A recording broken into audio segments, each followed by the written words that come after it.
Hello, everybody, and welcome to another Godzilla Film Podcast episode. We are halfway done with the Millennium Era, and today we will be talking about Godzilla, Mothra, and King Ghidorah, Giant Monsters All-Out Attack from 2001, or you refer to as GMK.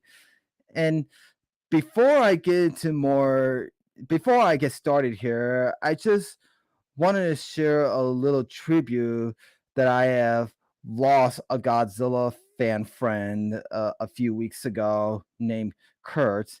And he was a good friend of mine that I used to go to school with. And he is like a Pokemon fan and a Godzilla fan too. And a few weeks ago, he passed away. And this is like, yeah, this is like my first time like losing a Godzilla friend that just passed away. And I just want to share a tribute for him. And Kurt, if you're watching this from heaven, I just want to say I miss you so much, buddy. Yeah. And so anyway, uh, so we have some special guests on here that you probably know them from the Kaiju Ramen group. We only have a few guests on here. Say hello to Elijah and Nathan, along with Neo. How's it going, buddies? Doing well. Hey. Hashtag justice for Baragon. There, I had to say it. Travis, if you're watching this either live or on the VOD, I hope you're happy. Yeah, and so Elijah, this is your first time being on my show, and I was gonna have Daniel and Michael to join us, but unfortunately, the rest of the Kaiju Ramen got have a little other plans to do and due to their schedules, but at least I have you guys, and I also want to welcome you back, Nathan and Neil, because you have been on my show 3 times back then from last year, I think. No, it was this year. Yeah, it was because we did Terror of Mechagodzilla. And Time flies. Mm-hmm. Sure, yeah, we did Terror. Did we do Gigan? No, that was Danny. Wait, you guys were in Gigan? No, we did. Oh, was it Gigan? Okay, we did Terror, Gigan, and the first Kiryu movie. Yeah, well, I'm gonna do the Kiryu movie again after this. Mm-hmm. Because that episode was just about the Phantom Events one. Yeah, but I'm glad I have you guys back because it's been a while, and yeah, because I want to figure out I did bring you guys back, and I did. Mm-hmm. Yeah, we've actually gotten to hang out with you in person twice now.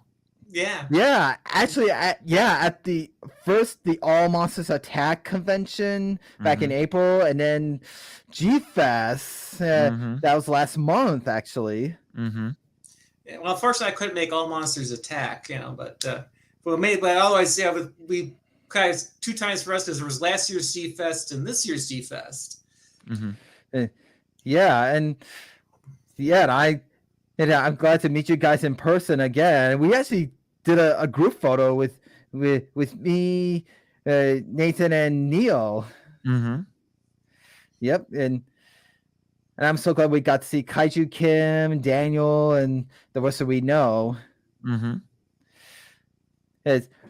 But anyway, and so we have some guests in the comments. We have Jack. How's it going? And we have Goji Fan 98. How's it going, Kaiju bro? It's Jake, actually, and he's one of my listeners and patrons. Okay, sorry, Jake. Okay. Yeah, so anyway, so we'll be talking about the 2001 GMK, if that's what you guys want to call it. It's just some fans say that is not the best Millennium Godzilla movie, or that's what I heard. They're wrong. Yeah. Yeah, I mean, I don't know. They're wrong. I think Yeah. they're. I Oh, think they're right. I know you love Final Wars. I love Final Wars too, but So I think you just lied? Are you telling me that you're a liar, Nathan? no, I am not a liar, sir. I love Final Wars too, but I love Final Wars for different reasons. But Yeah. is Final Wars the best Millennium movie? Yeah, well, No, I'd probably put it second. Okay.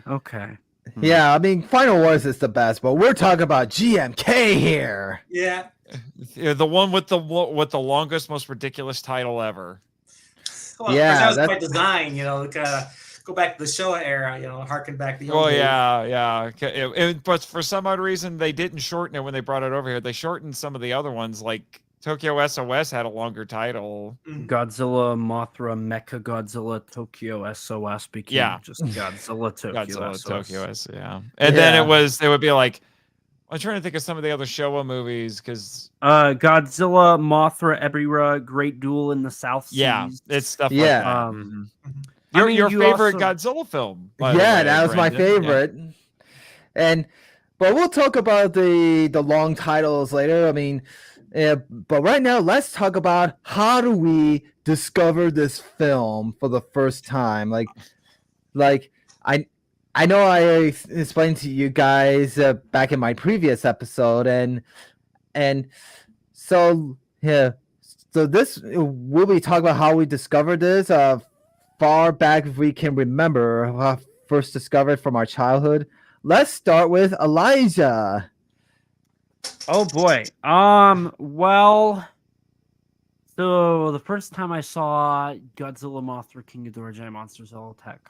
So it was one of my last Godzilla movies I saw because I grew up with Showa, and then gradually learned about Heisei, and then gradually learned about Millennium. I remember like I could get Final Wars pretty easily. That was one of my first Millenniums. So was 2000 and Tokyo SOS. But the three, Godzilla versus Mechagodzilla, GMK, and Against Mechagodzilla were kind of hard for me to locate. Now GMK out of those three was the first one I actually got to see. And the reason I got to see it is I had a friend who he was a fan of Godzilla, but mostly anime. He was an anime and video game like Mortal Kombat, Final Fantasy fan. And so he said, "Hey, I have this movie. You might like it. It's a Godzilla movie," because he knew I liked Godzilla. And he let me borrow his copy. And at the time, I was still very, very fresh with kaiju. I mean, Godzilla was really all I had watched. And I don't remember. I think I enjoyed it. I always found the later films. I always found like films following the Showa era to not be as awesome as the Showa era growing up and whatnot and learning about the genre. I just had something with the Showa era that was always special to me. Very interesting.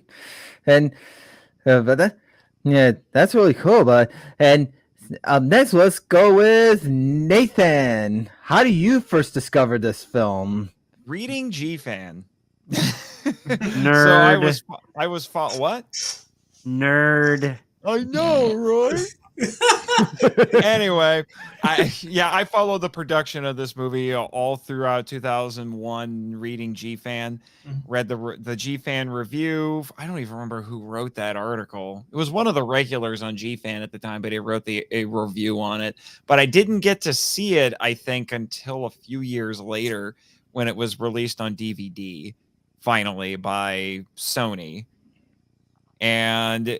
It was one of the, like you, Elijah, it was one of the later Millennium movies that I saw. And I will admit, the first time I watched it, and I think, had I seen the Gamera trilogy at that point? I know I'd seen Guardian. I know I had not. I had not Yeah. seen hardly, like I had seen the Showa films, but I had not seen the Heisei, so. Yeah, I know I had seen at least Guardian. I don't know if I had seen the whole trilogy yet at that point. So I had a bit of a frame of reference, but I will be honest with you. The first time I watched it, I didn't feel like it lived up to the hype. And I've actually got that on record because you can actually hear me talking about it with somebody else kind of randomly on the Derailed Trains of Thought podcast, I think on episode 20, where I said that I thought it had been overhyped. But since then, I've grown to really appreciate it. So Nathan, out of curiosity, were you so you had said you watched Guardian? Did you like use that as a frame of reference? Like, did you like? I Did did. you? Okay. I was curious because, like, for me, I didn't really connect the dots when I had first watched the Gamera Heisei films. So for me, it wasn't like, oh, this is the director of GMK or vice versa. I just kind of was watching them just to watch them. Yeah, I had seen Guardian, and later on I saw the other two, and I think doing that was part of what made me appreciate it a little more. That and understanding a lot of the cultural stuff that goes over a lot of Americans' heads. And let me tell you, the subtitles on the DVD and Blu-ray don't help it in that regard. There are things that should be subtitled that aren't, and then there are things that are not subtitled properly because it has dub titles, and that's a whole other discussion. But here's my hot take, though. At least might be a hot take for some people. I don't know. I don't think GMK is as good as the Gamera trilogy. Oh yeah, and that's why I said earlier. I mean, I hear some random fans say that this Godzilla movie is not a good Millennium movie, but. And speaking of Gamera, that movie is directed by the same guy who directed the Gamera trilogy in the 90s. Yeah, Shusuke Kaneko. Who I had the privilege of Kaneko, I guess that's probably how I correctly pronounce it. Yeah, actually, I think all of us here, I don't know about you, Brendan, but I know Elijah and Neil, and we've all met Kaneko at G-Fest, right? Yeah. Or you haven't, Elijah? No, I have.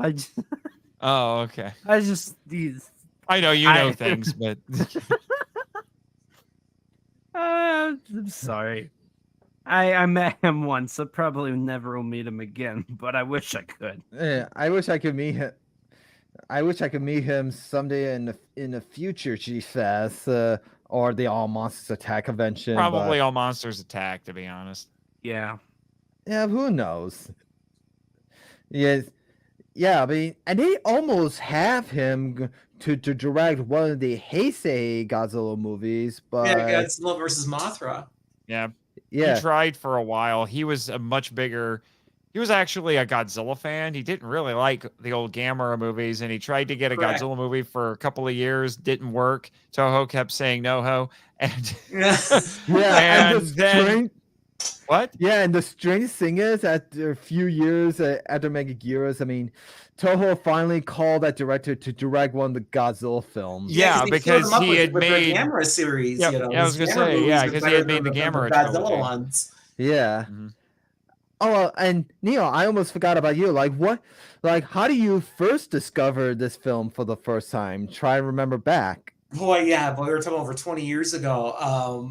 I would have just had to be just bluntly honest. It was probably before the movie went in production because I have a friend who's a friend of Shusuke Kaneko, and so he emailed me and told me about what's going on and sent me production photos, stuff he was shooting on set. And so that's how I pretty much knew about it the entire time. Neil, just name drop him, okay? What's that? Just drop the name. No, I'm not going to drop any names. But anyway, come on, Elijah and I know who you're talking about. Okay, cool. But anyway, so that's probably how far back that I knew about this was in production, And so then the first time I saw it was at G-Fest, and so they oh, really? Which G-Fest? Did you see the premiere? 2002. Did you see the premiere because it premiered in the U.S. at G-Fest? Okay, yeah. So the Shusuke came over. Then Shusuke kind of came in surreptitiously to G-Fest, to the Pickwick. So he was an unannounced guest. Of course, he wanted to be on the down low because he wanted to catch the raw reaction to his movie. And so he was staying over at Ed's house. Ed, I can't pronounce his last name. Gurcheski.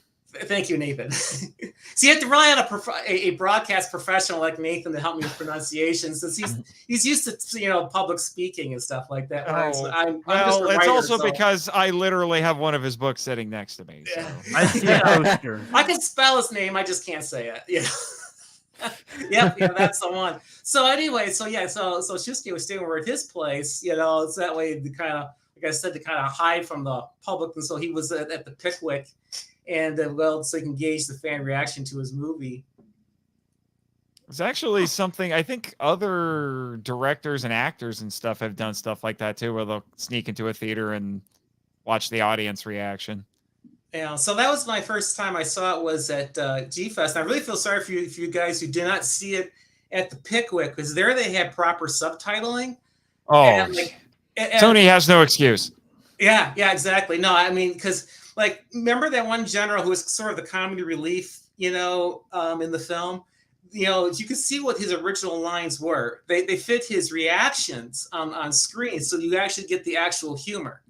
Whereas the subtitles we got now on the Sony disc just drop like a lead balloon. I mean, it just does not do justice what we got to see way back in 2002 at the Pickwick.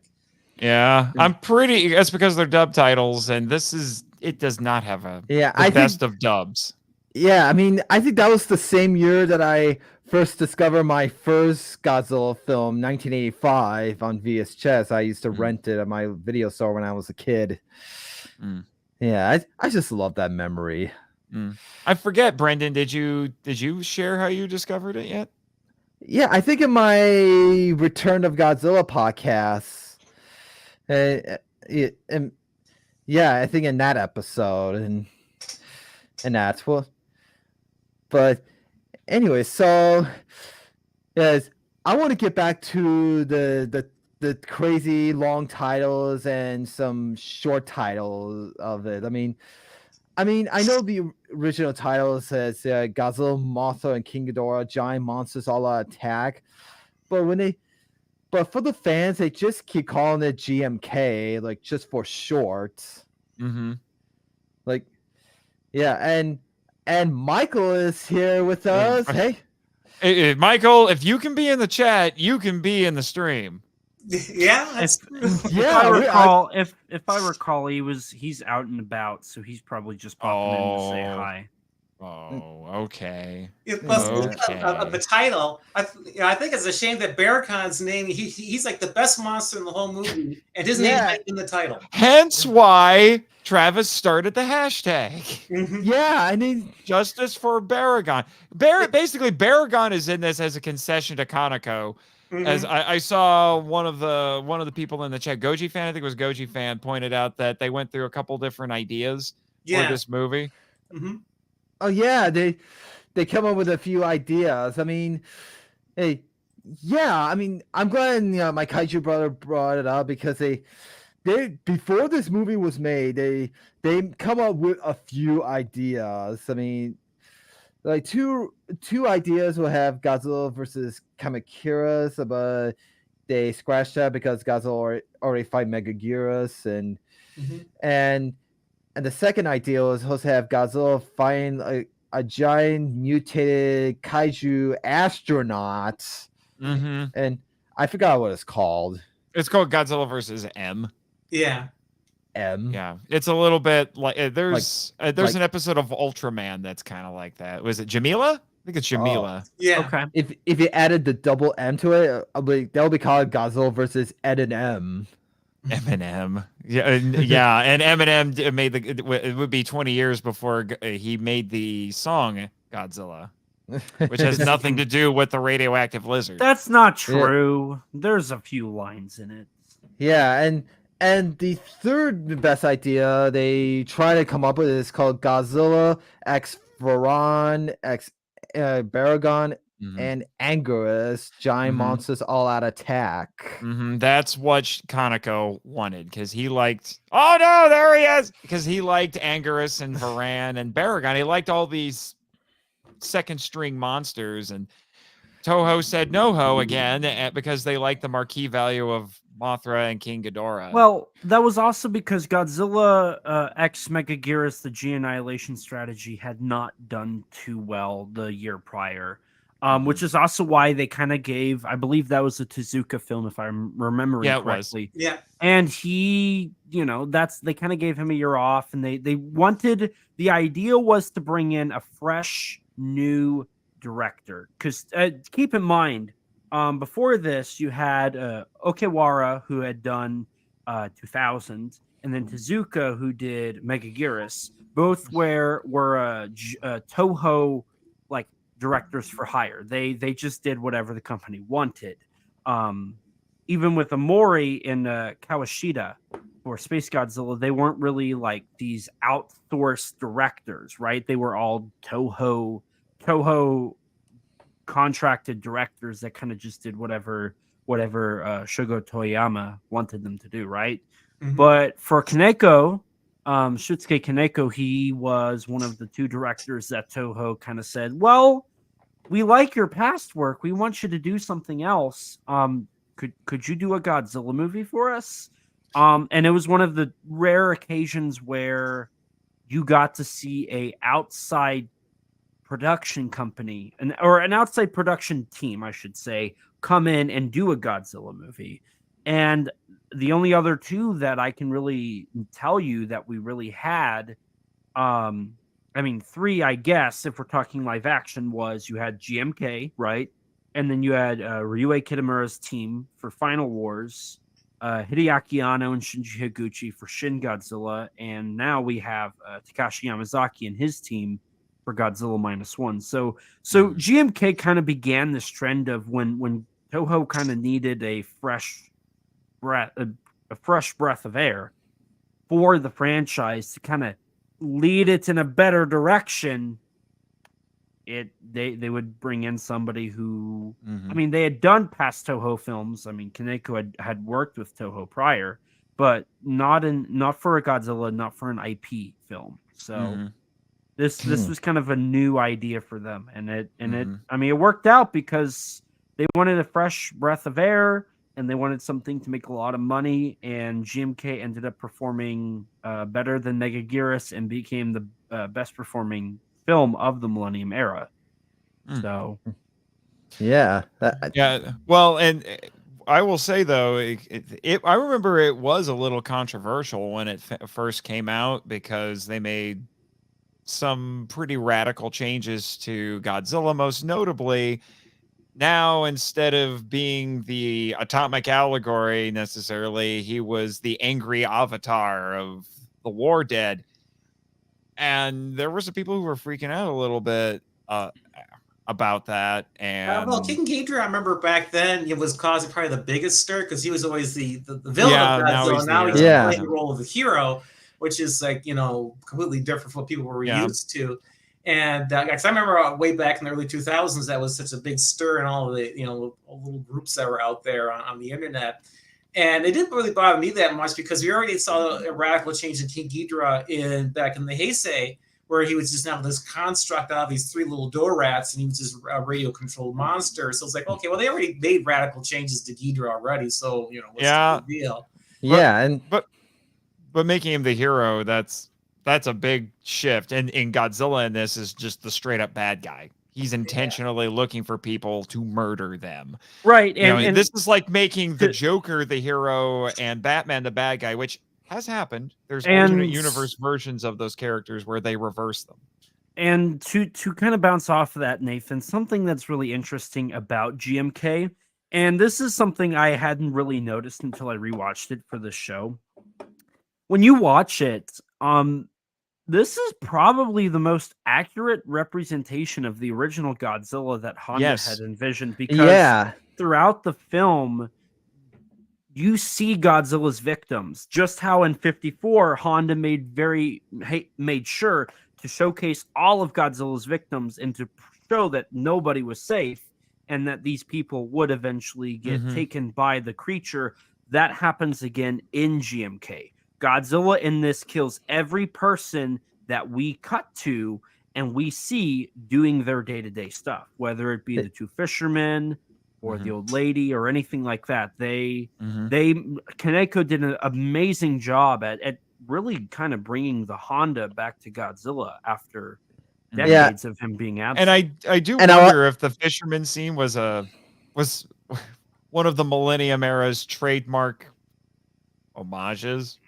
mocking homages to 98. Because if that's the case, there's two of them in this movie because they crack a joke at 98's expense at the beginning.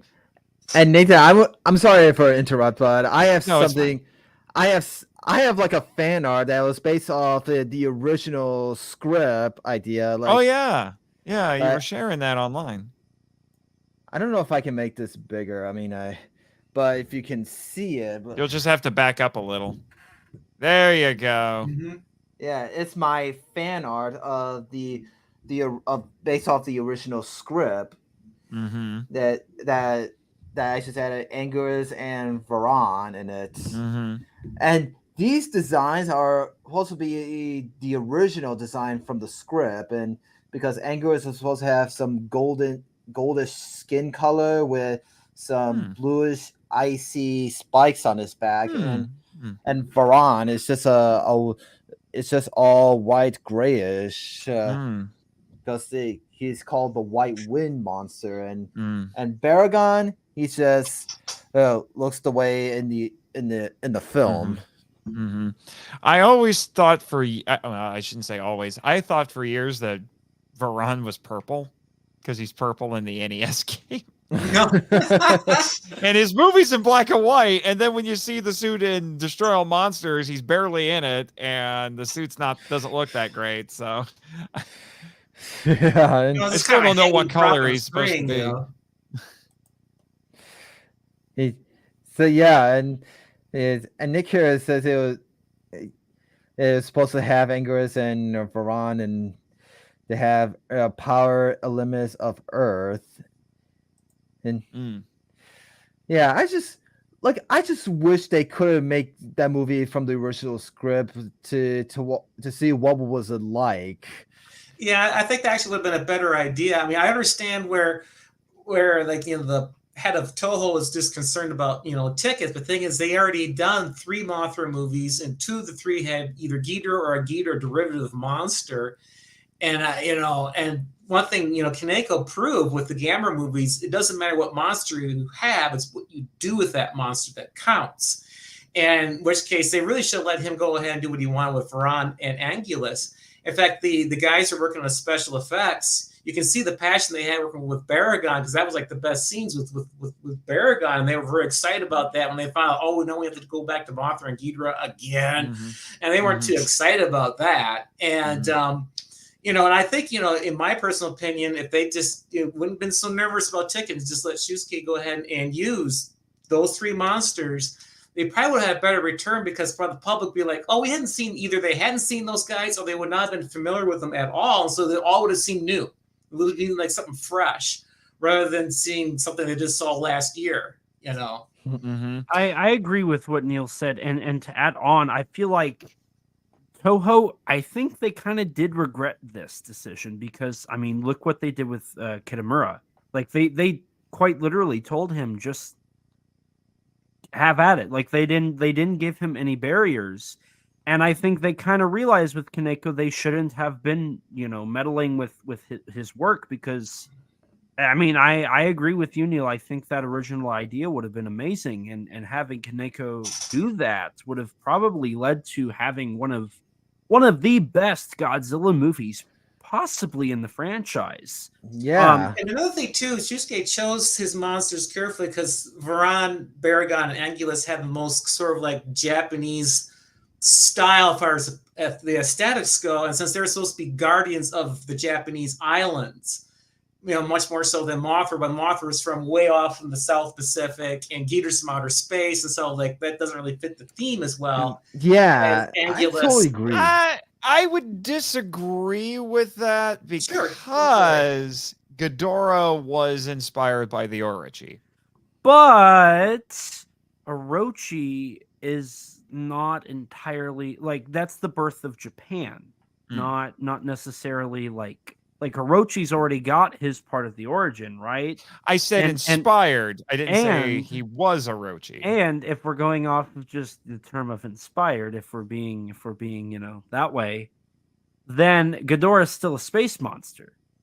King Ghidorah has always been a space monster, the 3-headed dragon, with 2 tails and shoots lightning out of his mouth. Like that historically speaking, and since then has been strictly a space monster. until the Heisei era when he was a weapon from the future. And I'm trying to remember Actually, how according to source material, they created the Dorats out of a corpse of Ghidorah from the future. So even then, he's still an alien. Yeah, yeah, and I'm trying to remember what his origin was in the Mothra movies because I can't remember for the life of me. Ghidorah was from outer space. He landed Right. in a crater. Grand King Ghidorah was the evolved version of Cretaceous King Ghidorah. And Cretaceous King Ghidorah was from space as well. That's right. And speaking of that, I mean, I don't know if you guys noticed, but in that one scene in that film in GMK when they show like a little X-ray scan colors CGI thing when Ghidorah's getting a hold of Godzilla and the Ditmen are trying to fire a missile on Godzilla's wound. For the X-ray scan vision, if you look at Ghidorah's head carefully, those are not the same model heads from the rest of the film. They used the model heads from Rebirth of Mothra 3 as Grand King Ghidorah. Right. Yeah, I forgot to watch for that when I rewatched the movie. I watched the last half of it just before he went on the air. Mm-hmm. Yeah, I forgot to look at that. But always, it's that X-ray vision is thermal imaging is what they were using. Yeah, predator vision. Yeah, predator vision. And that paints a better picture. Okay, so I want to talk about the multiverse timeline of this film. I mean, this film, I know a lot of Millennium era films took place, like always follows up to the original 1954, but I know but this film also took place the timeline of the 1998 Godzilla. It's implied. Well, I think in source material they established 98's canon, but I think in this universe the canon is 54, then it's 98, and then it's 2001. Yeah, the reason why is because of the general in the opening explains after Godzilla's attack in 1954, and then they discover another giant monster attack New York City. Which it kind of makes us think it is the TriStar Godzilla. Yeah, because there's the two guys in the crowd, and it's just like, yeah, the Americans think that it's Godzilla, but our scientists disagree. Yeah, and because that's what the Millennium series did. It took pot shots at Godzilla 98. It was just a trademark. And in this film, they did use some references scenes from the 98 American film, and they use some scenes that are kind of like at the ending when Yuri is doing her documentary on when Godzilla is fighting Ghidorah. It kind of makes me think of Audrey in the ending of the 98 Godzilla. I could see that. I really could tell with Godzilla's landfall when we first are introduced to Godzilla. I feel like that's honestly a beat for beat repeat of 98's with the falling debris and the footsteps and whatnot. It really felt like Kaneko was really trying to just prove that he could do a better landfall than Emmerich did in 98. I honestly have a feeling Kaneko was kind of flexing a lot of his directorial. This film is very so. What's really interesting about Kaneko and what he does for this movie is I've watched a good amount of Japanese horror films, right? And what's so interesting, so Kaneko started following the Gamera trilogy. Kaneko did a lot of following and in between and whatnot. He did do some Japanese horror movies, and following like GMK, he did do a couple of other Japanese horror movies. If you watch the first third of this movie before any of the kaiju are truly shown, this is shot a lot like a Japanese horror movie of the time, which makes sense, right? Because in 1998, you had Hideo Nakata's Ring. And then in 2003, you had Takashi Shimizu's Ju-On. And in between that, you had Hideo Nagata's Dark Water and the Tomie franchise and whatnot. And you had a lot of Japanese horror coming out around this time. So you kind of had to have some aspects of horror to kind of like have people interested, right? In Megaguirus, you can see that with the Meganula when they're eating people.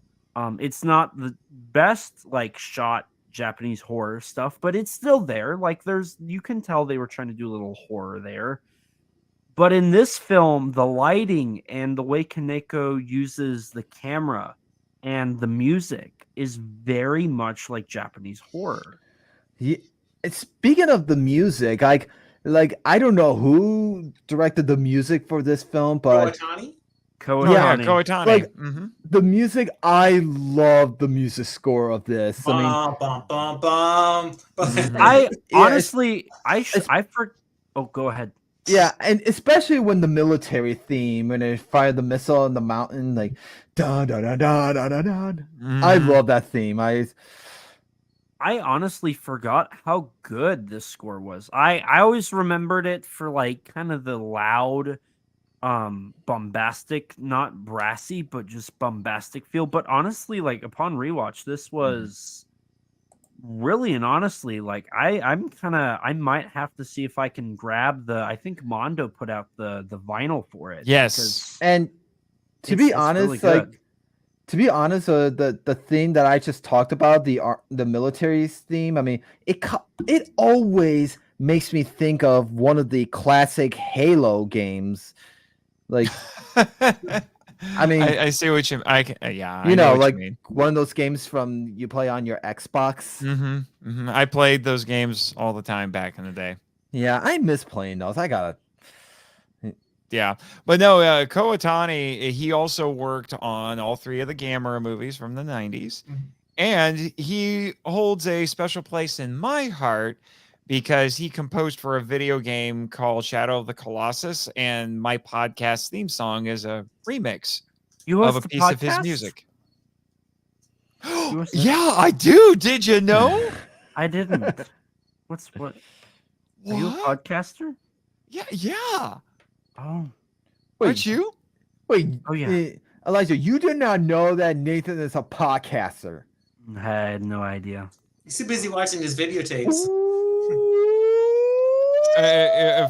Elijah's too busy making his own stuff to pay attention to anybody else's stuff. You're darn right there. You did not know he owns the Monster Island Film Vault. Oh, that's your podcast. I didn't know that. I love you. You have some great stuff. Yeah, I do. I think I even had this. Think your Zillafoot episode. Oh my! That was a good one. That was a good one. And my King of the Monsters 56 episode. Elijah, you're never coming on the program again. You just burned a bridge. Yeah. I was gonna say, how long are we gonna keep this bit going? He was kidding. I know, Brendan. He was kidding. Michael. Wait, hold on. Wait, Michael, you did not know Nathan had a podcast. Michael doesn't know anything. Michael doesn't know my middle name. Michael doesn't know who I am. Michael can be easily persuaded with nostalgia and corsets. Well, I was on your Neil's reaction was totally worth it. Yeah. Well, I was on your show once on Ebra. And okay, we're almost getting sidetracked. Yeah, so you know my show exists. Anyway, we should get back to GMK. Yeah. Anyway, I want to talk about Godzilla himself. I mean, the Godzilla design of this looks awesome and a little bit scary looking, and kind of the design of this almost look like almost the Heisei Godzilla a little bit. I mean, this Godzilla, well, the reason why he looks more scarier because of his eyes, because with no pupils. Mm-hmm. Yeah, they also, this is the only Millennium movie where they don't have Tom Kitagawa as the suit actor for Godzilla. It's dang it, his name is escaping me. Oh, I can look it up real quick. I'm a terrible fan because I met the man.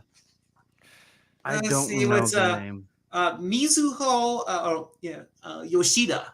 Yoshida, that's right, Yeah. Yoshida. Yeah, now he's a very tall man.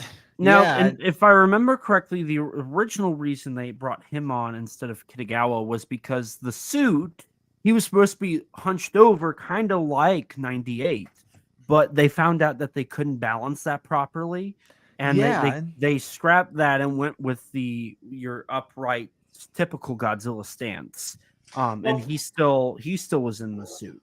Well, the thing that I thought that made that suit scary was not so much with the eyes, but the thing had so much bulk to it. And whenever you see it stomp on stuff, you can just feel the weight of it. And of course, the sound effects accompanying it was very well done. And sometimes they jerked the camera around a bit. So when he was stomping on Baragon, man, you can just feel that foot come down. Yeah, but I mean, look at that beer gut. Like I said, you can just feel the weight. And the footsteps, the foots on Godzilla are just so big, enormous, and even his toenails are like big and long, and he steps in a house, or he swings his tail and hits the side of that hospital. It's like man. And Godzilla does have a hunchback, and this movie has a fair amount of dark humor in it, which I actually like. Neil, I kind of wanted to really highlight something you brought up, because this is I thought the film was genius for this. The sound design. Just not just like the music, but the sound design in this film is really well done. If I can point out just real quick, I'm sorry to interrupt you, but especially the sound effects they had Godzilla, because they got a lot of new sounds that just almost, it's like, how an animal can kind of speak through its little guttural noises, what it thinks and feels. They were doing the same thing with Godzilla, which made him seem so much more alive. Because between the expressions they did with the face and then the accompanying sound effects, is like it did seem like it was a real animal. But I'm sorry, I just want to point that out. I was just so amazed by that. No, that actually was a perfect segue to also something else I wanted to highlight, was how well, like, they went in. I said it had dark humor in it. I didn't say it was a dark comedy. And in the film, Sir. I would argue that 2001 Godzilla is the only Godzilla in the Millennium era where they took the time to put animatronics in the face and actually give him a lot of emotion. His face moves a lot. And that's something you don't even see, like in the Heisei era. That was like close-ups of the head, right? They had the mechanical head. Yeah, they had didn't necessarily do that with the actual suit, but in this one, they had the actual suit have the lips and the eyebrows and kind of the parts on the cheeks and whatnot, and it was beautifully animated. And like you said, like that, with the sound effects and the sound design, just made Godzilla this scary creature, right? Like, I remember watching it and I felt like horrified for Baragon, like the sound design in the score and how Godzilla shot and how Baragon sounds, the roars, like when he's getting pummeled, you can hear him kind of crying out for help. And I was like, man, the sound, like the sound designer for this film does not get enough credit. Whoever did the sound design for this should get way more credit and be talked about way more. I'm trying to see if I can find a credit for the sound designer. And I just realized I forgot to share how I discovered this film for the first time. I was wondering how you had. Yeah, I almost forgot about it. And when I first discovered this film, and I think it was like the year after I discovered my first Godzilla film. I mean, I think it was 2004 or 5. I don't know, but I think it was 4. But yeah, when I first discovered this film, I was amazed by the cover design of the DVD. It's like for a moment, I thought it was like a different cover for the double feature of Godzilla versus King Ghidorah and Godzilla versus Mothra. Right. Oh yeah. But Yeah, but no, feature. it was when I first. I remember when I first rented this film at my Hollywood video store, the same store that I rented Godzilla versus Gigan, and also I also rent this along with Godzilla against Mechagodzilla. Because I rented both of them against Mechagodzilla and GMK. Well, first I was against Mechagodzilla first because, and then when I watched it, I thought it was like a sequel to Megaguirus, but no. But this is like the first time I watched these Godzilla movies out of order. I watched against Mechagodzilla first, and then GMK, and yeah, and I thought this film was much darker than the other Godzilla.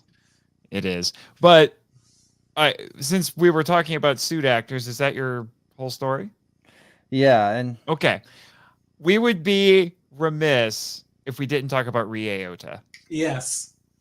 Ryota, the suit actor. The suit actor for the Godzilla. She was at the All Monsters Attack convention. Yes, she was, and she's a wonderful, wonderful, very tiny woman. Yeah, and I also love how she came up with her own words, like. Yeah, I know. Well, yeah, that's what she would do on set, and then they would dub over it in post production. But yeah, they didn't use. I don't think they used the classic Baragon roar, which was kind of odd. Yeah, it was like a stock roar, which was a little lame. But she's one of. I can only think of one other female suit actor for kaiju. Gaius. Yeah, for Super Gauss in Guardian. That's the only other one I know of. Now there are some that do suit acting for things like the Super Sentai and Kamen Rider and things like that, the TV shows. But in terms of kaiju, it's really her and one other person, and she's so absolutely wonderful. And when the B-roll of her performance on set as Baragon got on the internet, people just lost their minds because it's just adorable. Yeah, with the war. She really worked hard for that part because she worked very hard to make sure that all 4 feet were on the ground, and she was like doing exercises to strengthen her legs, and she was practicing scuttling around on all 4s so that way she can do that part. And man, she really deserves a lot of appreciation for that because back in the day, Toho was notorious for this. They're 4-footed monsters. They always have them on their hands and knees, and even they try to hide it with the set. You can always spot it. I think, but the only other monster. Only like Dai with Baragon and Jiger were they able to get all 4 feet planted, right? And otherwise, so like I said, she really did a first here for Toho to finally get the 4-footed monster with all 4 feet on the ground. And then working with the animatronics for the face of her character, and working with that was just a really good synthesis. Was it this movie where people started thinking of Baragon as a puppy dog? Yeah, I mean Baragon is maybe. Yeah, we should have called him a monster dog. Well, it is based on those Shisa statues, and isn't it? Those are lion dogs. Yeah. Yeah, and I want to talk about Godzilla more. I mean, so this Godzilla wasn't created by a like the H-bomb test or nuclear test. I mean, this Godzilla, I think, correct me if I get it right. I mean, this Godzilla was created by the souls of the dead from World War II. Correct, yeah. I think there's still some nuclear stuff in it. I'm going to try to confirm. Keep talking, guys. I mean, yeah, so Brendan's right. It's the souls of the people that Japan forgot about. It's the souls of the people who were killed by the Japanese during the war that Japan has glossed over in their history, right? Mm-hmm. It's funny to say that because Yamazaki's had some movies that kind of does that. So that's kind of interesting, that kind of the contrasting elements there. But GMK, so Godzilla is basically the spirits of all the people from neighboring countries and whatnot. Which means there's Americans in there. Mm-hmm. There's Americans, Pearl Harbor, right? But what's more interesting is for this film, Godzilla's not nuclear, Nathan. I would argue. I would say Okay, Godzilla's not nuclear. I was trying to double check it, and but no, it doesn't look like Godzilla's the second coming of Hiroshima and Nagasaki, because on his landfall, when he uses his atomic breath for the first time, it's not on buildings, it's not on the land, it's on innocent Japanese citizens that have done nothing wrong. Just like how in Hiroshima and Nagasaki, the people that died during that were not military men. They were not the Japanese cabinets who had called the strike. It was the Japanese citizens that were just trying to live their life, simple farmers and people that went to work and, cared for children. And then we cut to a scene of a school where the teacher sees what comes after the atomic breath, which is not just fire, it is a mushroom cloud that is very specifically called atom bomb. And during the whole sequence of this, when there's the shattering, it cuts to a scientific workshop where on the wall is a poster of the Dago Fukamaru, the Lucky Dragon number 5 boat that was the last time Japanese citizens dealt with the bomb, and was the last time citizens in general had dealt with dying of nuclear radiation, which caused a lot of conflict in 1954 between America and Japan, because once again, Japanese citizens were impacted by the nuclear bomb. So I would argue that in a way, Godzilla's kind of like that, that foreign force coming back to attack Japan for kind of ignoring and acting like they did nothing wrong, and that they were kind of the ones with the short end of the stick. It was specifically forgetfulness was what had angered the souls. Yeah, because you'll notice that the most frequent victims in this are young people. Yeah. Well, yeah. I mean, there's some older people too. There are, but the most frequent victims we see are young people who are usually it's like young people saying who dumb are things or doing dumb things. Yeah.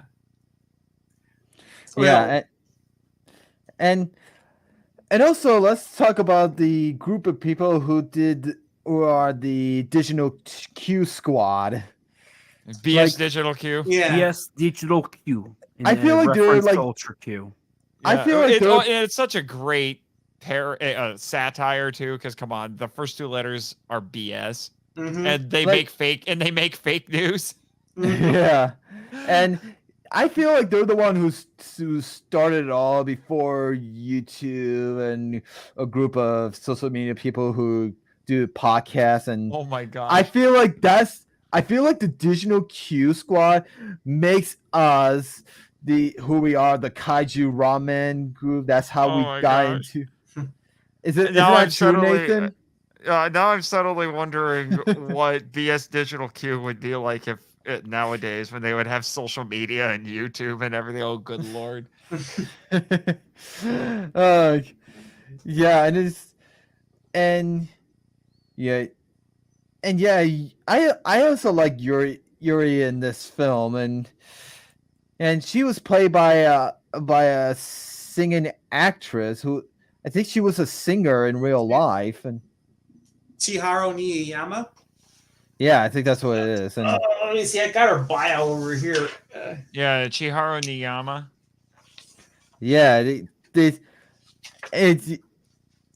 and then the boss of the Additional Q, he was also in Godzilla 2000. I forgot his name. He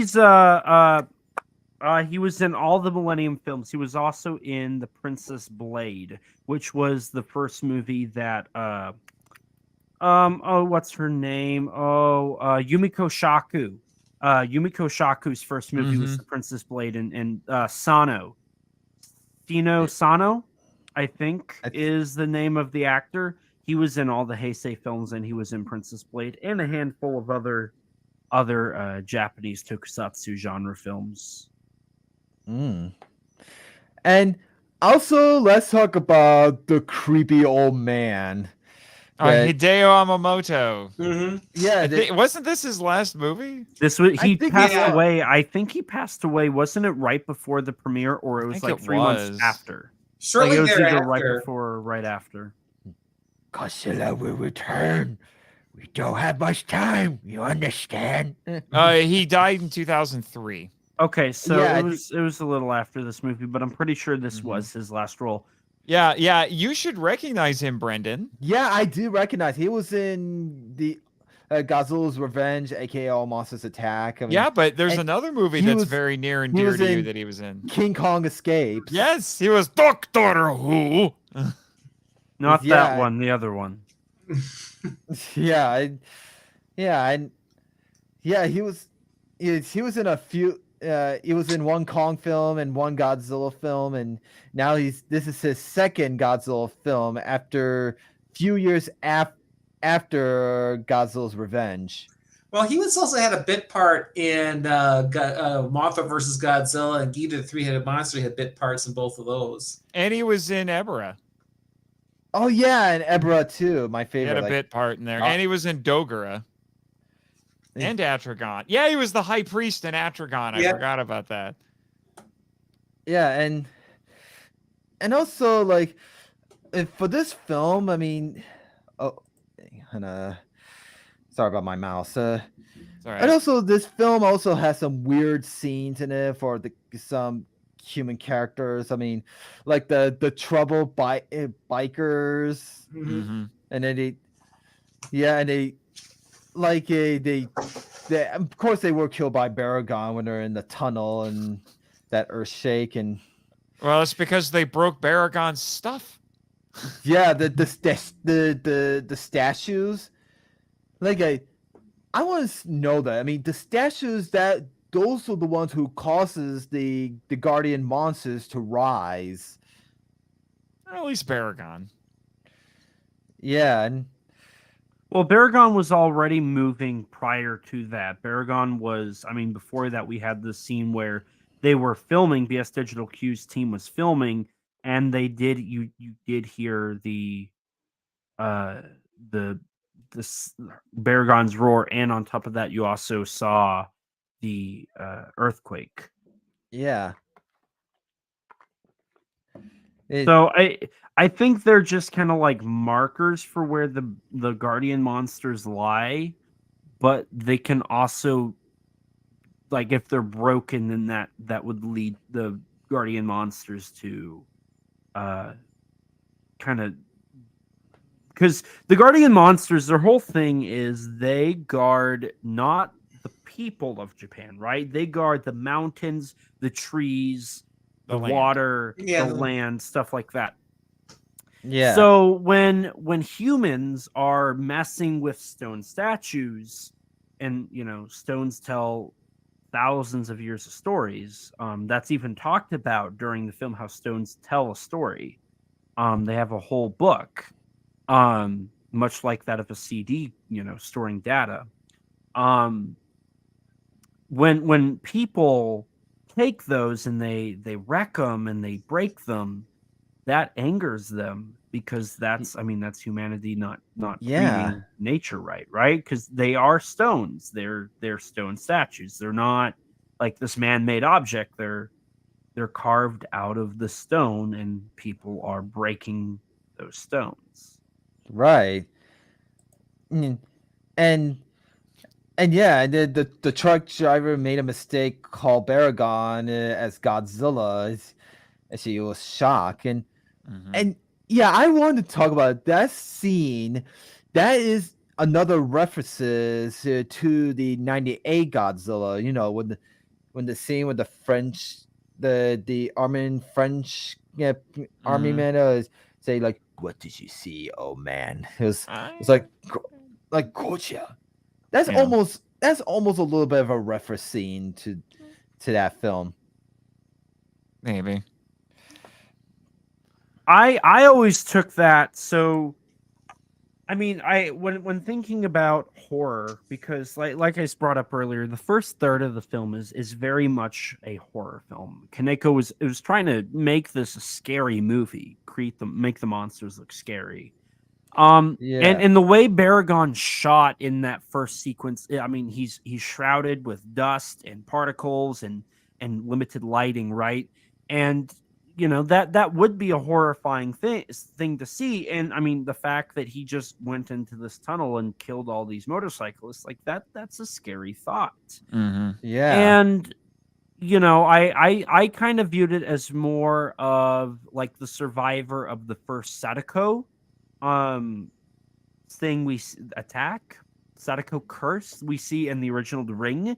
The girl's like in shock and is like not mentally okay, and will never be mentally okay because of how horrifying that was. And in a way, I kind of felt like that was the same thing here. Is like the thought of this monster being right in front of you and killing these like a dozen people is not something you just walk away from, right? Like I was in a car accident and I didn't kill anybody, but like my passenger, like I was horrified for like a month and a half because I was in a car accident with a passenger. Mm-hmm. And just because that was a thing, I like it was kind of hard for me, but like he wasn't injured, but if he was injured, like that would have made me even more of a wreck. Mm-hmm. Pardon the pun there. But no, I think it was I think it was legitimate horror, and I think Kaneko was just kind of following those tropes of kind of horror. Yeah, it does have a few horror scenes. I mean, speaking of horror, there was a scene that's kind of like they use it from a Friday the 13th film. It's Jason Varney. They in the one scene at the lake scene or the disembodied heart. Yeah, where Mothra appears in her lava form, and oh no, you mean okay? That I'm thinking of something else. Yeah, I think about that scene from Friday the 13th of Jason. Right. I was gonna say even Mothra is kind of scary when in she these first shows up in this. in these first few sequences. Yeah. And that scene, a bunch of troubled teenagers just break in. They just steal some snacks, and then.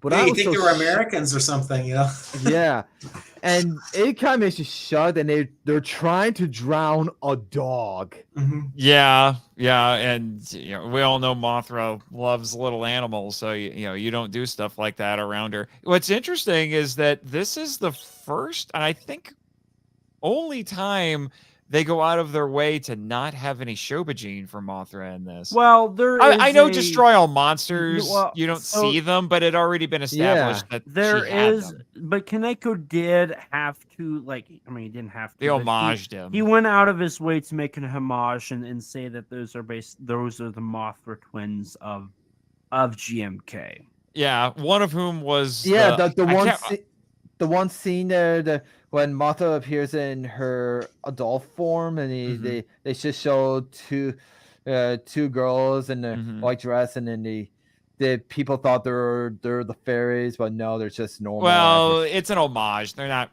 They may or may not be the fairies, but one of those actresses was I can't remember her name, but it's what? It was in Gamera 3. Yeah, she was Ayane.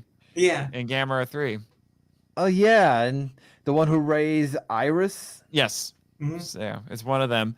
But I just, it's an interest. Again, like all of the monsters in this, even though they're ones that we've seen before, they're all radically different compared to what what we're used to. So Mothra without Shobajin, and Baragon as a guardian deity, Ghidorah's the hero, Godzilla's. Honestly, Godzilla is straight up villain in this, which even in 1954, he wasn't quite like that. Yeah, and I also forgot to mention when Mothra drowns the teenagers, and then when the camera's underwater, rises up to the boat underwater, it kind of makes me think of Jaws. A little bit.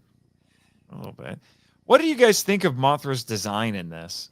I thought it was an improvement because she actually looked more insect-like with the longer legs, and he actually had the legs actually animated for a change.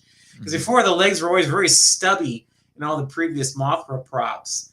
And what I think really helped, it really kind of helped raise the bar. So when Tokyo SOS came along, now they had kind of this raised bar to work from, because now the one from Tokyo SOS was probably the best rendition of Mothra, because they kind of took some of the same improvements from GMK and incorporate, with a more insect-like appearance. Yeah, Mothra does look more real insect looked in this one. I mean, but for her larva form, and they didn't have time to build a larva prop for this one. They usually use one of the previous props from Rebirth of Mothra.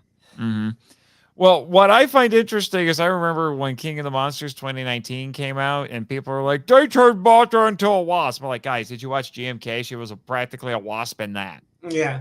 Waspra? Waspra. I wrote a fan fiction with a giant wasp named Waspra once. Yeah, well, I can't wait to... Don't look at me in that tone of voice. Are you talking to me, or... No, I'm talking to the littlest gatekeeper here. Who? Me? No. Oh, down there in the comments. No, I'm talking to Elijah. Oh. He's just sitting there. What are you doing, Elijah? Elijah, I'll be your defender.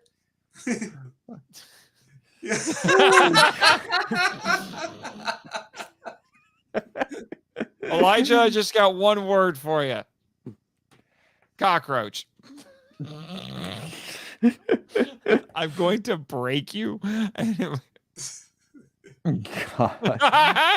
Look at him. He's trying so hard. He's gonna have to mute himself here in a second. Anyway, I'm done derailing.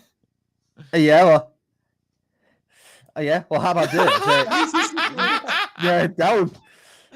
Now you won't see him.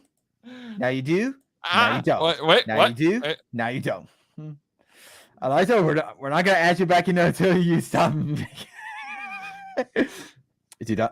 Oh, he's still doing it. I get the feeling he doesn't care. We're getting sidetracked. And also, I want to talk about the one scene of the hurricane scene where there are a bunch of vacationers who actually took a vacation to one of the islands. I forgot what it was named. I think Bonin. it was.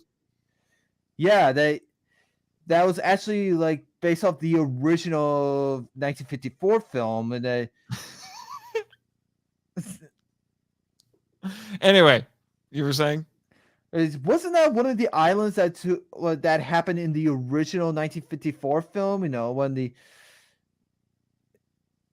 island in the original 54 was called Odo Island. Odo Island, yeah. Odo Island. Yeah. That Bonin is like callbacks to it in this movie. The Bonin Islands is where Titanosaurus. Yeah. Ogasawara. It's also called Ogasawara. Yeah, they're 500 miles directly south of Tokyo. That's where Monster Island is from. Mm-hmm. Monster Land. Yeah, Monster Island. Thank you, Neil. Don't know where that is. Thank you, Neil. Thank you for helping me correct Nathan. Okay. Yeah, and sure, littlest gatekeeper. Yeah. And like a bunch of vacations just on one of the cabins they took place in the hurricane. I mean, what I like about it is I just love the hurricane. Some rainfalls in the window parts. That's what I like about it. And they actually show Godzilla would be a great pet. Yeah, I like one of those lines. Like, and then there's that poor guy who's just trying to take a pee. I saw that because that made me think of that other Korean movie we just found, that Space Monster Wag Magway, with the guy, No, wait! Oh, good lord! Stuck in the building or a monster pack, and he couldn't get access to a bathroom, so he had to like. So it's like so this is like now the second Asian monster movie where the innocent bystander is like being attacked by a monster when he needs to, go use the restroom, and he gets caught in an awkward position. And then you have Squirrel, King of the Kennys. Yeah. Well, I wasn't going to take it that far, but... Oh, man. Anyway. So go get Mag Wagme from SRS Cinema. You know what I'm talking about. Man, the newspaper, and there's no easy access to a toilet. And so... You, actually, Brendan, you might find that movie amusing. But anyway, back to GMK. Yeah, I mean, yeah, that hurricane scene has some cool and weird moments in that, and then, one of the girls in there, like one of them were the survivors, and later in the film, when one of the girls were in the hospital with a broken leg, after Godzilla appeared, and he just comes towards the hospital building, and then with the girl, that scene is so she was mean. panicking, but then he just walks past it, and then she was like, phew, that was close. But then his tail just swings fast, and it just hit the hospital, and it just collapsed. That scene is so mean. It is so mean. I just burst out laughing at that part every time I watched it. You're awful. I'm awful? How dare you? I think you should kick him from the stream. No way, he's my bro. He's my big bro. Oh, bruh.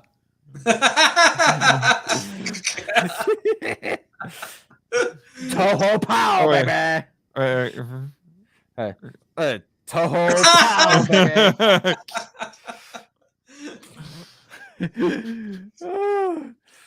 baby. We should call ourselves We're gonna poke Neil.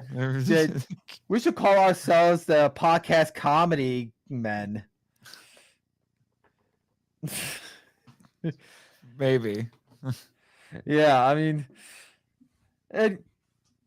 anyway, I mean, so we have we have some time. I mean, I want to talk about the CGI effects in this film. I mean, I know the previous Millennium films, I mean, especially Godzilla 2000, they have some bad CGI shots in it.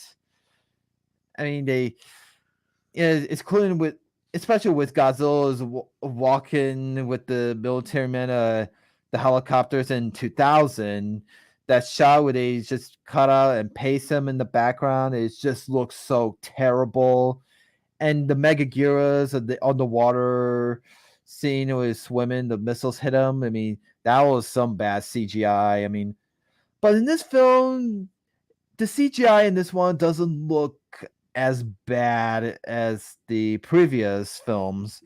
I mean, they did. Theater, I was gonna say, in the theater, most of the CGI actually looked very, very, very good. It's just now when you get on DVD and Blu-ray, it just doesn't look as good as it did in the theater. I don't know why that is, but yeah, especially when Mothra was flying. I think it's not a CGI. So this film, I think, had the record at the time for most compositing of the kaiju. Something that Kaneko did is there's a lot of shots where Godzilla's in like a real world, and like they went on location and were filming, right? And then they would composite Godzilla in. And unlike the Showa films where compositing it was very shoddy, it's pretty well polished here. The only issue is there's some lighting and some texture issues, right? Something you would find in a lot of films of this time. And that's, honestly, I would say a lot of the CGI and VFX problems in this film can be chopped down to the compositing was not as good. Unlike the Gamera films where he basically had 2 years to kind of develop each one, and kind of have work on it and have plenty of time to develop these films that looked really good for a quarter of the price that the Godzilla films were. Godzilla, Mothra, and King Ghidorah, Giant Monsters All Out Attack was a film on a much quicker timetable, right? Mm-hmm. Right. That's just that was Toho. Toho was the Marvel's was the Japanese Marvel, and Daiei was the Japanese DC, right? DC films generally take a little longer to develop, and sometimes I not now obviously, but at one point, like, DC films looked better than Marvel movies, and a lot of that was because of the back half of production, that post production, with your compositing and your color grading and your color correction and the computer graphics aspects and your particle aspects and whatnot. All of that kind of had to be rushed a little bit quicker. Yeah, Yeah. because the deal was that Toho had these film festivals at the end of the year, so they wanted these movies ready to go for presentation. And so Shusuke only had 10 months versus a year and a half of the Gamera films. See, with Daiei, for them to get theater access, they have to go to Toho and ask and get sign contracts and ask permission to use their theaters. And sometimes you have to get a contract several years in advance, which gave, like, if you're making a movie for Daiei, you had that extra time to work on your film.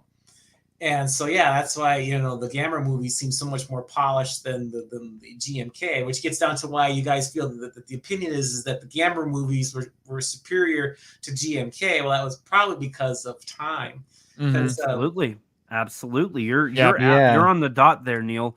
And, I almost feel like it's unfair to judge them because of that. Like, I feel like Kaneko had such a gift and privilege to work on those Gamera films for Daiei, that we got to see what a director would have when he had almost unlimited potential, right? And have that access to basically do whatever. The only thing that kind of held him back was budgets, but even then, a lot of filmmakers will tell you your budget is what makes you creative, right? Like, if you have a limited budget, you have to think about how you're going to do a shot. And that could lead to some very, very well done shots that you had to compose and composite to have everything look right. With your foreground and your background and your main, like, central focal point and stuff like that. And I mean, we do see that. We see that in GMK. But it's a little more rushed, and it's a little more like, okay, we gotta keep this flowing. It's obvious that Kaneko is under some major studio brass that's telling him, okay, we have to do this, we have to have this, we gotta have that, and we have to be ready to go. And the unfortunate part is GMK was always planned and was always going to be a B movie.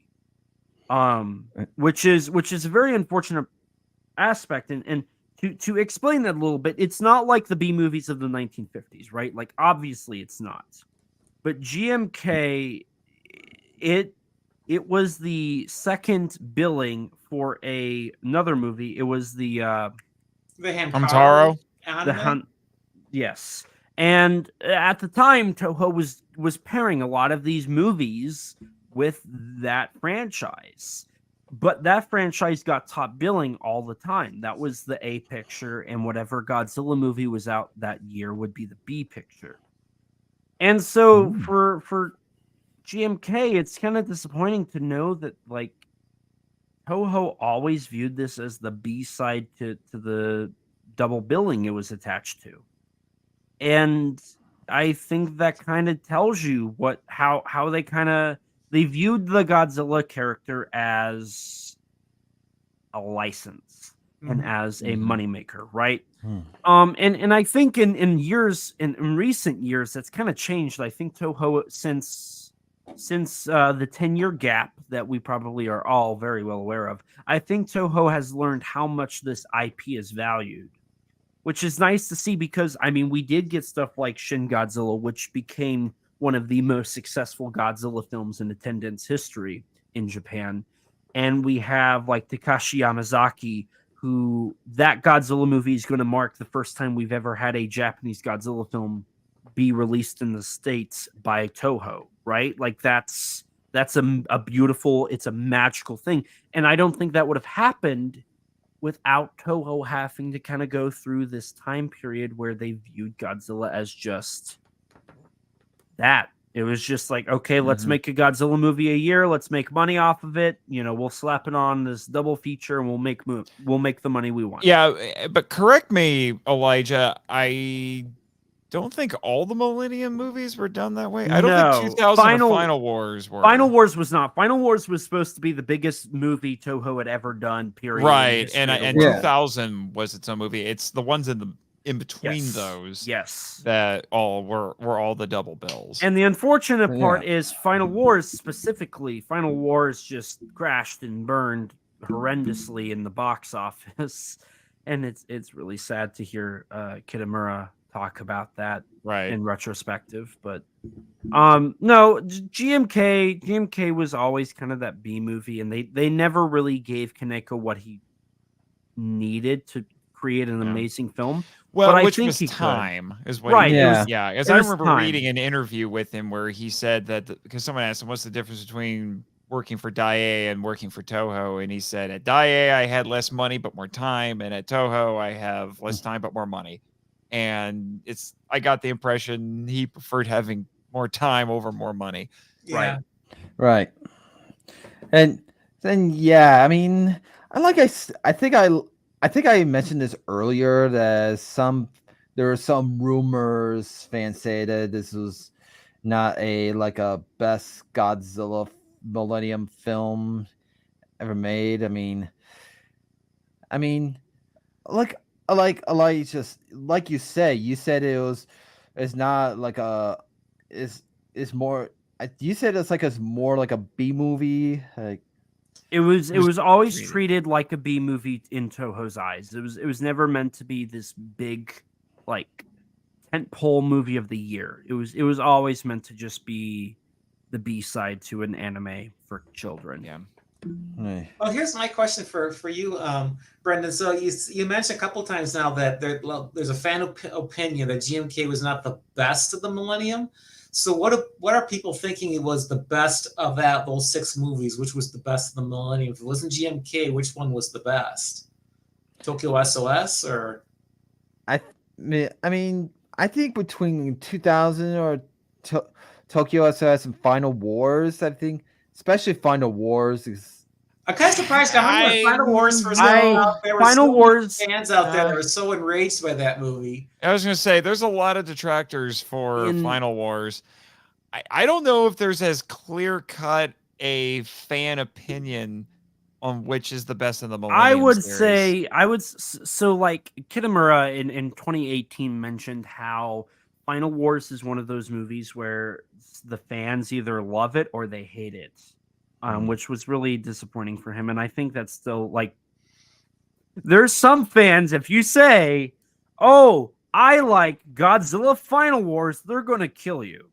There's some I guess all 4 of us are going to die in this stream. I remember I was hanging out with somebody and he said, if you say one good thing about Final Wars, we are never talking again. I was like, well, I know what I'm not going to say now.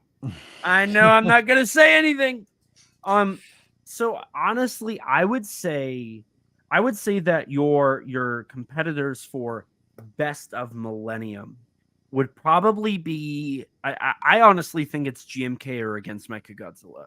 I think Megagearus obviously doesn't get a lot of love. I think 2000 is loved by nostalgic 90s Godzilla fans. And rightfully so. Rightfully so. That was pretty exciting. You're too young to remember the excitement of getting to see a Japanese Godzilla film in the movie theater. Well, I did with Shin Godzilla, but I hated that movie and it made me never want to go see another movie again in my life. And then hot take. And GMK and Against Mechagodzilla, I think both have their very popular aspects. Akane and Mechagodzilla is iconic. And, I think the reiteration of Mechagodzilla is also iconic. And a lot of people love the contrast that GMK has with the rest of the Millennium, with the rest of the technical Heisei era, and in general, just how it is. And honestly, upon my rewatch, I mostly was drawn to how true this film felt, how respectful to what Honda wanted. Watching a movie where everybody dies and they establish everybody right before they die, not in a slasher film, but in the way Honda did it in 54, I thought was remarkable. I was genuinely blown away by that aspect and that idea that Kaneko, I think, executed almost flawlessly. So for me, I think it's worthy to also note that at one point GMK was going to be another Godzilla film we would see in American theaters, because when Sony acquired the rights to it, they were actually planning on cutting it and redubbing it and redoing the story a bit and releasing it as, I believe, a crime thriller Godzilla movie, if I remember correctly. And it was a really interesting idea, but that ended up falling through, or as a mystery movie. It was one of the two. It might have been a mystery movie. But it fell through, and they just opted out to put it straight to DVD, which is kind of disappointing. But also, I'm happy we didn't touch this, because honestly, I think this was honestly one of the most artistically sound of the Millennium era and in the Heisei era. I like to loop them together, since Heisei and Millennium kind of feel like they never really truly had a dividing point. Yeah, one did kind of bleed right into the other. Yeah, and as you all know, that in the original Japanese language, and then when they fired the Kami missile, they trying to aim it on Godzilla, but it landed on Ghidorah. But one of the armament just curses. Yes. In the original Japanese, that's a mistake in the dub.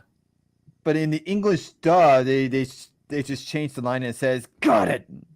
Yeah, those are mistakes with the dub and the subtitles. That's because that was the one little change they made to the subtitles going from the DVD to the Blu-ray, because people complained, and then they just changed one line and overcompensated, because he's actually swearing in Japanese. But the word he's using in Japanese is not what that subtitle says. Yeah.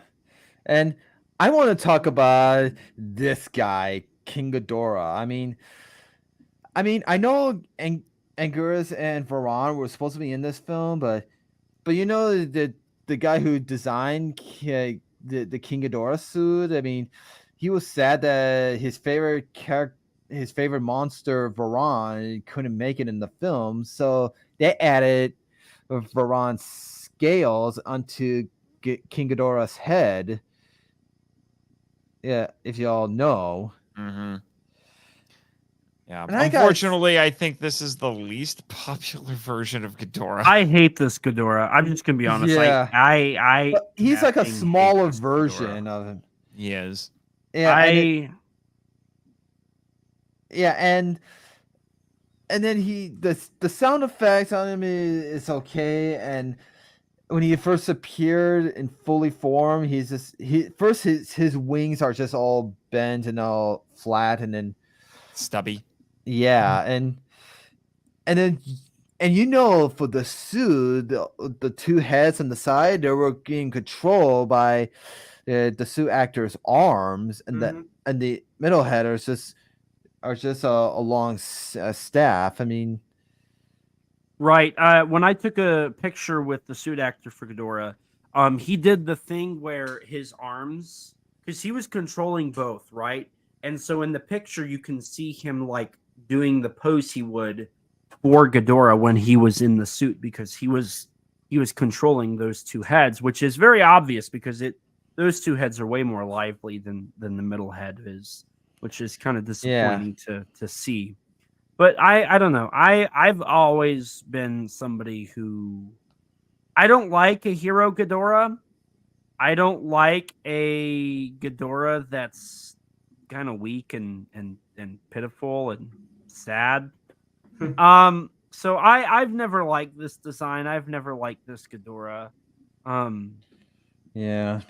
I've this is probably the bottom, to be honest. This is probably the bottom of the barrel when it comes to Ghidorah designs, and and just overall executions in giant monster movies for me. I think even below Planet Eater. I'd say Planet Eater did a better job at Ghidorah than this film did. Where he was where he was interdimensional spaghetti. Yeah. He was literally cool. the flying spaghetti monster. He was cool, Nathan. Like, come on, he was cool. He was. I do appreciate that they cut fully embraced the heads off, Lovecraftianness. man. Huh? He cut he was people's heads cool. off. Yeah, and also he first his Ghidorah's wings did appeared involved after Mothra absorbed her life into Ghidorah, kind of like in Godzilla versus Mechagodzilla 2, when Rodan sacrificed himself, give his life to Godzilla, and yeah. That's how you know you've got a true friend. If you say, "Would you be my Mothra? Would you be my Mothra to my King Ghidorah?" Or would you be my Fire Rodan to my Godzilla? And they say absolutely, you know you've got a friend or an important significant other. Yeah. I need you to give me your life force so I can live. And my butt brain was destroyed. By the way, was this the first time Mothra went and did the sacrificing thing? Because she did it again, like, even in Godzilla 2019, she did the same thing, kind of spread yeah. And that's where SOS. Yeah, and Dokuni famously said, "Oh yeah, Mothra dies all the time, just like this." And I'm like, "Yeah, not as much as you think, but okay." And Ghidorah just flies in the air after he rises up with a very best CGI look to it. The first batch wasn't that good. The second one was fine. I like the Ghidorah CGI in this movie. I thought that was actually the least of the film's CGI problems. I think Mothra looked a little worse than Ghidorah. And the one shot of Godzilla swimming in the ocean. Yeah, and I think wasn't this the second or third time that Godzilla bleeds in? So he bled in 98. He bled in Gigan. He bled in Mechagodzilla. Mechagodzilla. Technically Megalon because of stock footage. Yeah. In Mechagodzilla 2, I believe he bleeds as well. Most of the Heisei movies he bleeds. Yeah, he doesn't bleed in Destroya. No, I don't think he bleeds in Biollante. I would say, because he gets stabbed by Biollante vines. And he has green blood. Yeah, right? Mm-hmm. Yeah. Mm-hmm. And he bleeds in 84. No, that's in the manga. He bleeds. No. When he gets shot in the mouth, the blood comes out of his mouth. Okay. So by this point, Godzilla bleeding was no longer cool. Yeah, and it's okay. Yeah, and this Godzilla wasn't as smart as he was. I mean, he tried to blow his atomic breath on Yuri, but his atomic breath just came out of his shoulder. Yeah, he sprung a leak. Yeah. Well, he didn't know. He's never had a leak before. That's actually I don't know if we're going a little far here, but I do want to bring up something I think is very interesting. Even though the ending's very triumphant and happy, right? Like they kill Godzilla and everybody's like, "Thank you, guardian monsters," and we can now like live on and survive. The lesson is never taught. Like nobody comes so the thing about it. And I've been talking about horror throughout this entire movie because this movie is the same idea as Ju-On. In Ju-On, the idea is if you step in the house, oh boy, I just heard the sound that I hate. Toshio is gonna either meow at you and murder you, or Kayako is gonna come crawling down the stairs and going and kill you, right? So in Japanese folklore and in Japanese mythos, if you are cursed, you're screwed. And that's a trope of Japanese horror movies. Japanese horror movies, if you are like, you don't have to be the virgin who survives. Like, that doesn't exist in Japanese horror. Even if you're a virgin and you're a little pretty girl that is pure of heart, it doesn't matter. If you stepped in the house, you're screwed. And at the end of this movie, Japan does not come to terms with acknowledging their past. Yeah. And just as in Japanese horror, Godzilla does not die. Godzilla's heart's still beating at the very end. And that's a trope of Japanese horror. It's the fact of they didn't solve the problem. They didn't. That's like burning down the house Toshio and Kayako live in, or finally putting Sadako to rest. Yeah, it doesn't matter. And I gotta say, I was totally amazed and shocked by the beating heart of Godzilla, because it shows his heart in the bottom of the ocean after he just explode.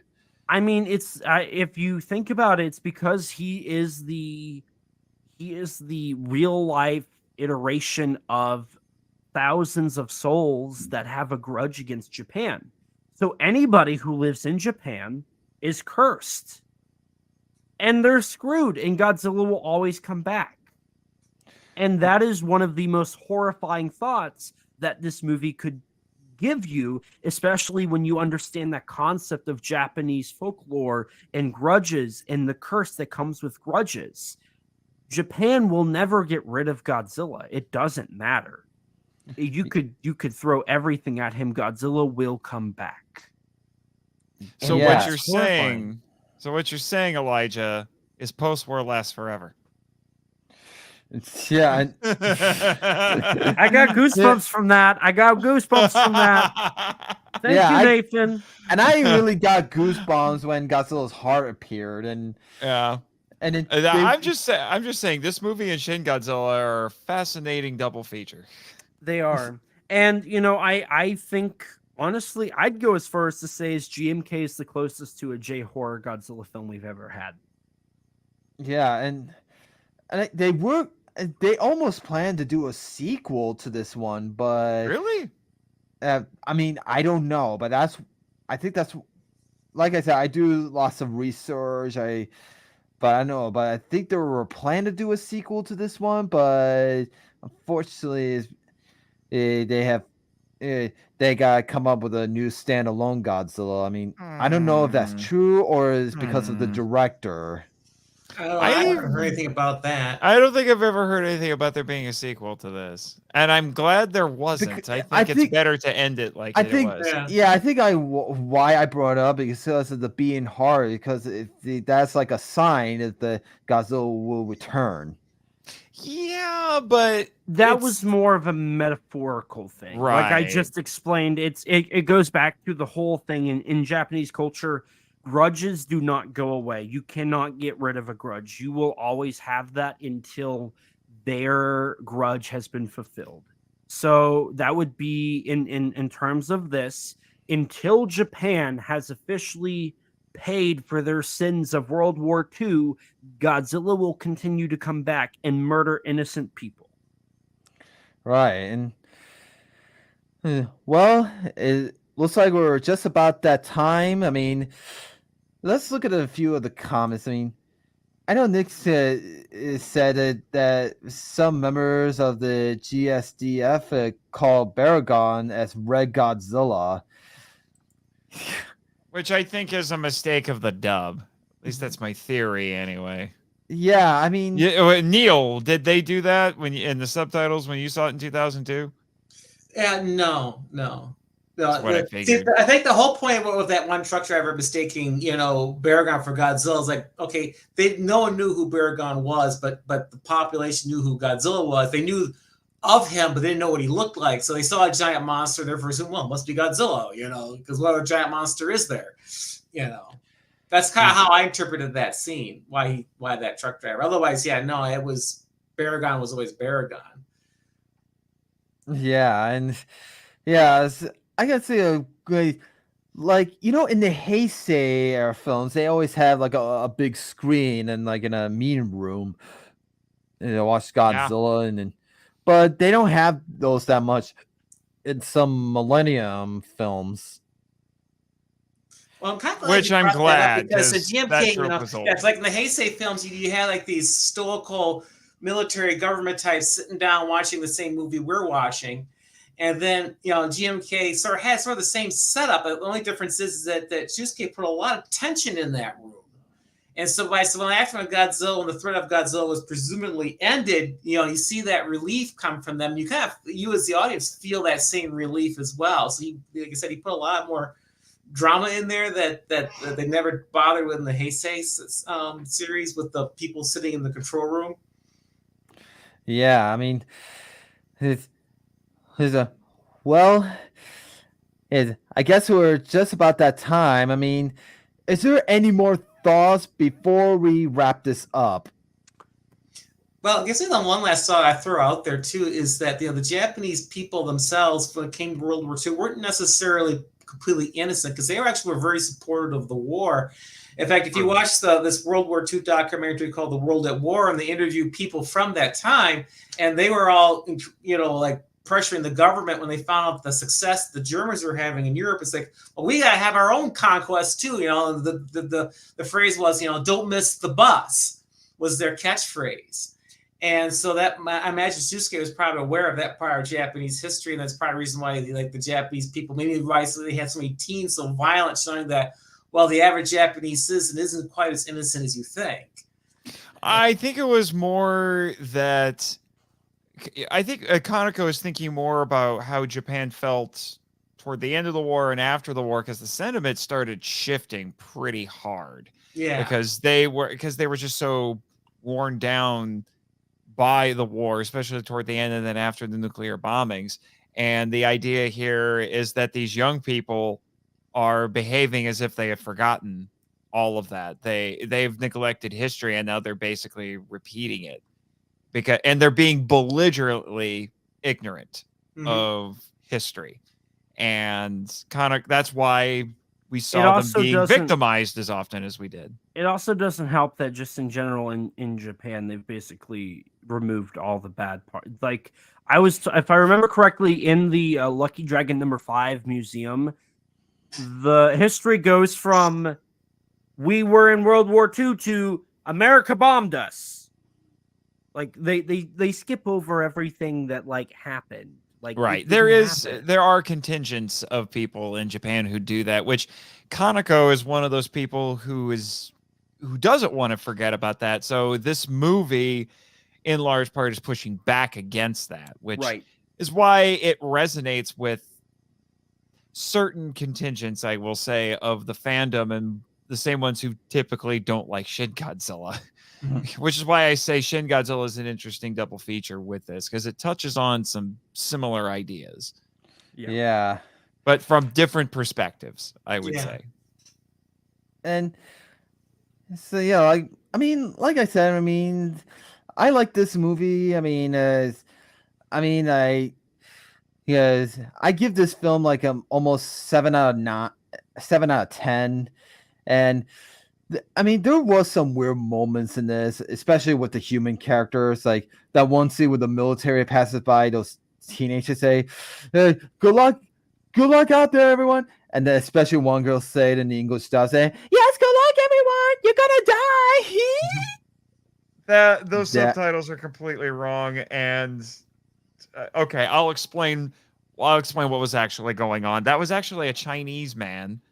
If you pay attention in the original language, it was a Chinese man who was speaking in Chinese, and he was wishing luck. Speaking in Cantonese. Cantonese, okay. And he was wishing the Japanese Air Defense Forces good luck fighting Godzilla, and the Japanese woman was translating for him, and she does not say, "Good luck, you're all gonna die." The dub and those subtitles get it completely wrong. Yeah, I did not know that. Yeah, it's pretty egregious. Like I said, the dub in this is not great. Yeah. Well, that's just about wrapped it up. So I just want to thank you guys for joining me in this one, and I'm glad to have you and Neil back, because it's because it's been a few months since we did a podcast together, and I know, Elijah, this is your first time being on my show, and I'm glad to have you on there too. And it's too bad we didn't get the rest of the Kaiju Rom Man on here together. And it's, but like I said, it's like you got the two best ones on here from the crew. Oh, look at that, Neil. Look at that. He just put you as a Kaiju Ramen member and said you're one of the best ones. Nathan, you're gonna make me join the Kaiju Rom Man gang? I mean, you're kind of an honorary member as it is. I am a member? Honorary, yeah. I'm speechless. But anyway, thanks for... Well, in that case, you have to get some articles written that's going to be due by Monday morning. So get to work. Yes. I need 2,000 words on GMK by Monday. You got it, Nathan. I got you. No, I'm talking to Brendan. Yeah, well, you got enough to do. Yeah, I mean, we're talking about this guy in this corner over here. I think we're all in different corners. Hopefully someday, I hope I get to join a live stream with the Kaiju Rum Man on their channel someday. Well, I don't know. Talk to Elijah. He might need some people. Yeah. Elijah, would you have me as a guest on the Kaiju Rum Man channel? I will see what we can do. I will absolutely see what we can do. I don't know what our entire plan is. I got to get with the other guys and just confirm and see what's popping. But we'll get you on soon. We'll get you on. Yeah, soon. Hopefully it depends on our schedules and our days go. I mean, but anyway, so once again, thanks for joining me on this episode with me, guys. So until next time, my next up will be Godzilla against Mechagodzilla from Redux 2002. If you know, I already did an episode of it, but it's for the Phantom event episode. You guys are already in that one. Mm-hmm.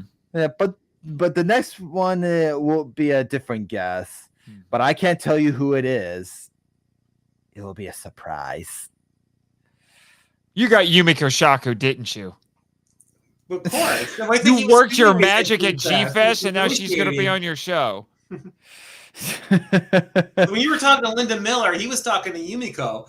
Yeah. Oh, Yumiko? Yeah, well, you sneaky little man. Yeah. Well, I can't tell you who the guest is. I'm operating under the theory that it's Yumiko. Yeah, well, but anyway, I mean, thanks for joining me on here, guys. And like I said in Japanese, sayonara.